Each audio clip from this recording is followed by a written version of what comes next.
Hello students, ninth class के इस revision video में अपन मोशन चैप्टर के रिवीजन के बारे में स्टडी करेंगे। इस चैप्टर में अपन मोशन के पूरे चैप्टर का रिवीजन देखेंगे।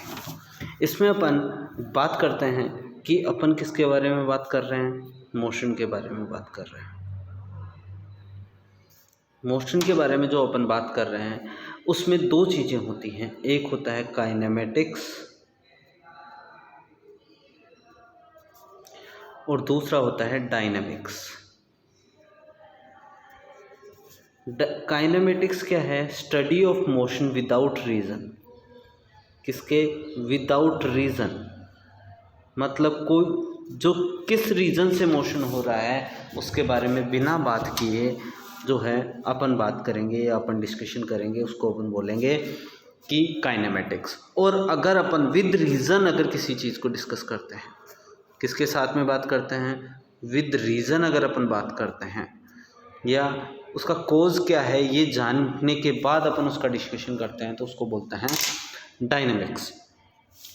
इस नाइन्थ क्लास में अपन केवल काइनेमेटिक्स की स्टडी करते हैं, आगे जाके अपन डायनामिक्स के बारे में भी स्टडी करेंगे। इस चैप्टर में अपन रीज़न नहीं बात करेंगे, किस वजह से मोशन हो रहा है इसके बारे में कोई डिस्कशन नहीं करेंगे, लेकिन मोशन हो रहा है इसी के बारे में डिस्कशन करेंगे। ठीक है। नेक्स्ट अगर अपन बात करते हैं कि एक पार्टिकल को मोशन में कब बोलते हैं। एक पार्टिकल को मोशन में कब बोलते हैं? जब वो क्या कर दे? चेंज करे, चेंज इन पोजीशन। उसकी पोजीशन में क्या हो जाए? चेंज हो जाए, तो अपन उसको क्या बोलते हैं? उसको अपन बोलते हैं कि वो पार्टिकल मोशन में है। लेकिन चेंज इन पोजीशन किसके? With respect to surrounding. किसके रेस्पेक्ट में? सराउंडिंग के रेस्पेक्ट में। सराउंडिंग क्या होता है?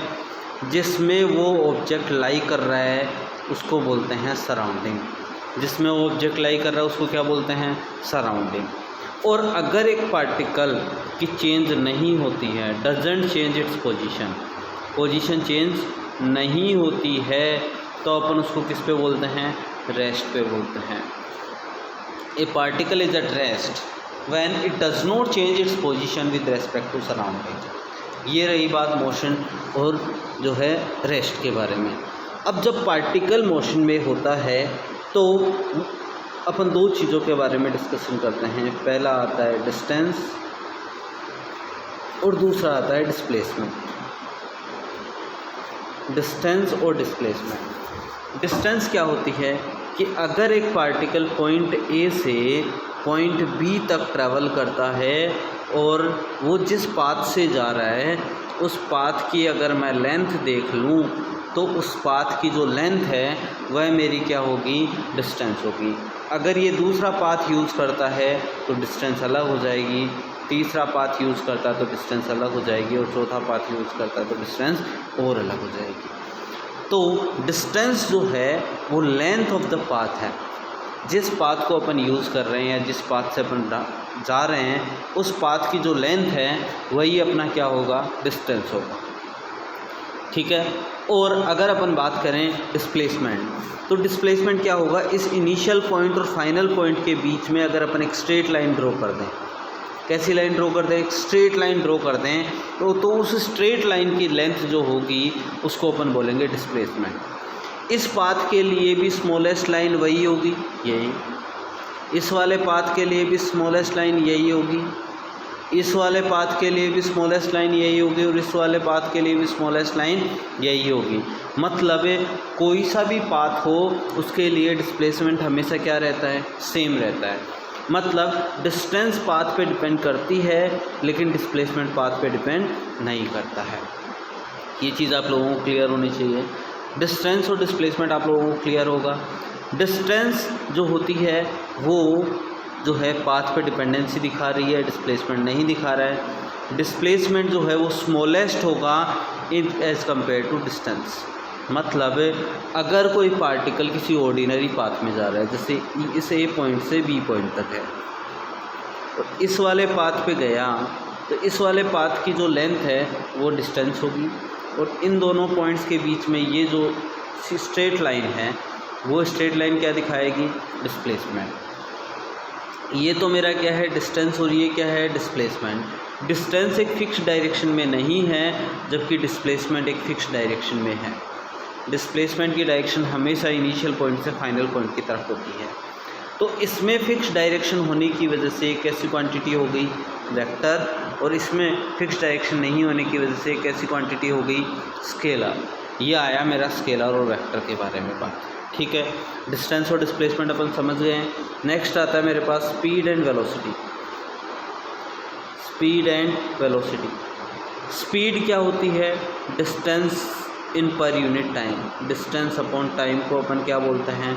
स्पीड। और डिस्प्लेसमेंट अपॉन टाइम को जो है वो अपन क्या बोलते हैं? वेलोसिटी। डिस्टेंस अपॉन टाइम या distance in per unit time is known as speed and displacement in per unit time is known as velocity. Velocity और स्पीड में अपन वेलोसिटी को बोल सकते हैं speed with direction. Speed with direction मतलब एक पर्टिकुलर डायरेक्शन में जो स्पीड होती है उसी को अपन क्या बोलते हैं? वेलोसिटी। मतलब इसमें डायरेक्शन आ गया, स्पीड देखो डिस्टेंस पे डिपेंड कर रही थी, इसका मतलब ये क्या था? स्केलर क्वांटिटी थी। इसमें डायरेक्शन और आ गई तो ये कैसी क्वांटिटी हो गई? वेक्टर क्वांटिटी हो गई। मतलब स्पीड कैसी क्वांटिटी है? स्केलर है। वेलोसिटी कैसी क्वांटिटी है? वेक्टर है। ये चीज़ आप लोगों को क्लियर हो गई होगी, इसमें कोई दिक्कत नहीं होगी आई थिंक। अगर अपन बात करें स्पीड और वेलोसिटी, स्पीड क्या होती है? Distance upon time. वेलोसिटी क्या होती है? Displacement upon time. Distance upon time देखो, स्पीड जो है वो क्या है? स्केलर है। वेलोसिटी क्या है? वेक्टर है। इसकी भी यूनिट मीटर पर सेकंड है, इसकी भी यूनिट मीटर पर सेकंड है। ये बात पे डिपेंड करती है, ये बात पे डिपेंड नहीं करती है। ठीक है, ये बहुत सारी चीज़ें हैं जो अपन को पता होनी चाहिए स्पीड और वेलोसिटी के। ठीक है, नेक्स्ट अपन बात करते हैं एक्सेलरेशन। एक्सेलरेशन क्या होता है? Change in velocity. Change in velocity upon time. Change in velocity upon time मतलब पर यूनिट टाइम में जितना वेलोसिटी में चेंज होता है। अगर मान लो इनिशियल वेलोसिटी u है, फाइनल वेलोसिटी v है, यहाँ t = 0 था और यहाँ t = 10 है या t है, तो बताओ चेंज इन वेलोसिटी कितना? t टाइम में कितना चेंज आया? v - u। तो यूनिट टाइम में कितना होगा? v - u upon t। यही मेरा क्या होगा? एक्सेलरेशन होगा। Acceleration is change in velocity upon time. इसमें कोई दिक्कत नहीं होनी चाहिए। ठीक है, change in velocity upon time. तो एक्सेलरेशन का जो फॉर्मूला आता है वो आता है v - u अपॉन t। क्या आता है? v - u upon t। v final velocity, u initial velocity, t time, a acceleration. बताओ एक्सेलरेशन जो है, एक्सेलरेशन जो है वो v - u अपॉन t है। ऊपर वेलोसिटी है, नीचे टाइम है। वेलोसिटी की यूनिट होती है मीटर पर सेकंड और नीचे होता है सेकंड। ऊपर जब फ्रैक्शन होता है डिनोमिनेटर कहाँ आ जाएगा? नीचे। तो क्या हो जाएगा? मीटर पर सेकंड स्क्वायर। तो इसकी यूनिट क्या होती है? मीटर पर सेकंड स्क्वायर। इसको कुछ इस तरीके से भी लिखा जा सकता है, मीटर नीचे पावर 2 है तो ऊपर जाके -2 हो जाएगी, तो ऐसा भी लिखा जा सकता है। इसको बोलते हैं metre second inverse square. Metre second inverse square, इसमें कोई दिक्कत नहीं आनी चाहिए। ये एक्सेलरेशन आ गया तुम लोगों का। एक्सेलरेशन के बाद में अगर अपन डिस्कस करें तो अपने पास में आता है ग्राफ। ग्राफ मेरे पास दो हैं, एक डिस्टेंस टाइम ग्राफ है और दूसरा वेलोसिटी टाइम ग्राफ है। ठीक है, सबसे पहले बात करते हैं डिस्टेंस टाइम ग्राफ की। इसमें 4 कंडीशंस हो सकती है जब पार्टिकल रेस्ट पे होगा। रेस्ट पे होगा तो उसकी पोजीशन चेंज नहीं होगी। तो अगर इनिशियल पोजीशन 0 है तो उसकी पोजीशन हमेशा ही 0 रहेगी, कुछ ऐसा ग्राफ बनेगा।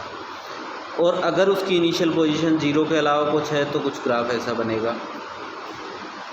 ठीक है, नेक्स्ट, अगर पार्टिकल जो है यूनिफॉर्म वेलोसिटी से मूव कर रहा है तो उसका जो ग्राफ बनेगा वो कुछ ऐसा बनेगा।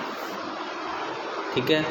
नेक्स्ट, अगर अपन बात करें वो एक्सेलरेटिंग, अगर एक्सेलरेशन पॉजिटिव है तो उसका ग्राफ जो होगा वो इंक्रीजिंग स्लोप के साथ बनेगा, और अगर एक्सेलरेशन नेगेटिव है तो उसका ग्राफ डिक्रीजिंग स्लोप के साथ बनेगा। मतलब 4 ग्राफ बनते हैं। पहला ग्राफ कुछ ऐसा, दूसरा ग्राफ कुछ ऐसा, तीसरा ग्राफ कुछ ऐसा, चौथा ग्राफ कुछ ऐसा। अगर स्लोप 0 होता है, स्लोप 0 होता है तो वेलोसिटी भी 0 है। अगर स्लोप है और कांस्टेंट है, स्लोप है तो वेलोसिटी है, कांस्टेंट है तो वेलोसिटी भी कांस्टेंट है। स्लोप है तो वेलोसिटी है, स्लोप इंक्रीजिंग है तो वेलोसिटी भी इंक्रीजिंग है, मतलब एक्सेलरेशन कैसा है, पॉजिटिव। स्लोप है और डिक्रीजिंग है, स्लोप है और डिक्रीजिंग है, मतलब एक्सेलरेशन कैसा होगा, नेगेटिव होगा। इसमें कोई दिक्कत नहीं आनी चाहिए, कि इसमें सब कुछ समझ आ जाना चाहिए आप लोगों को। ठीक है। नेक्स्ट अपन बात करें वेलोसिटी टाइम ग्राफ, वीटी का। वीटी ग्राफ में रेस्ट पे अगर होगा तो वेलोसिटी 0 होगी। अगर वेलोसिटी कांस्टेंट होगी तो कांस्टेंट होगी। अगर वेलोसिटी इंक्रीजिंग होगी तो ऐसा ग्राफ बनेगा, अगर वेलोसिटी डिक्रीजिंग होगी तो ऐसा ग्राफ बनेगा। स्लोप, अगर वेलोसिटी स्लोप 0 है दैट मीन्स वेलोसिटी कांस्टेंट है, और अगर 0 पे ही है तो 0 आ गया, किसी भी जगह है तो किसी भी जगह आ गया।